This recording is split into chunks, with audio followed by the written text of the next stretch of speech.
If you're like me, you maybe woke up this morning to headlines talking about Kilmar Abrego Garcia possibly being deported and sent to Uganda, and you went, huh?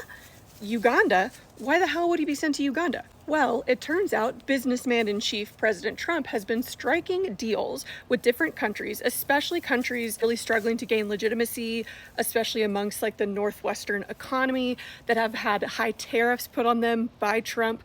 He has been making deals with those countries, including Uganda, to basically take some of our people that we're forcibly deporting in exchange for lowered tariffs or better trade deals with the United States. There's a few questions that I have, and I'm not an expert on this. I'm genuinely asking some of these questions. So I'm going to be doing more research. But number one, how is this not human trafficking? Just like straight up. We are providing monetary gain to other countries to take people that we have, for whatever reason, taken into custody, and we are now sending them to a third country. It's not where they're from, with really no idea of what's going to happen to them once they're there. Literally, the international community is going, okay, well, once they get to Uganda or Rwanda or South Sudan or Panama, Costa Rica, El Salvador, all these places that have agreed to accept American deportees, what happens to them? Are they prisoners or are they refugees? We don't know. So obviously, as a historian, my next question is, has this ever happened before? Is this the first time this has happened? And the answer is kind of, and definitely it's the first time this is happening on this scale and of this magnitude.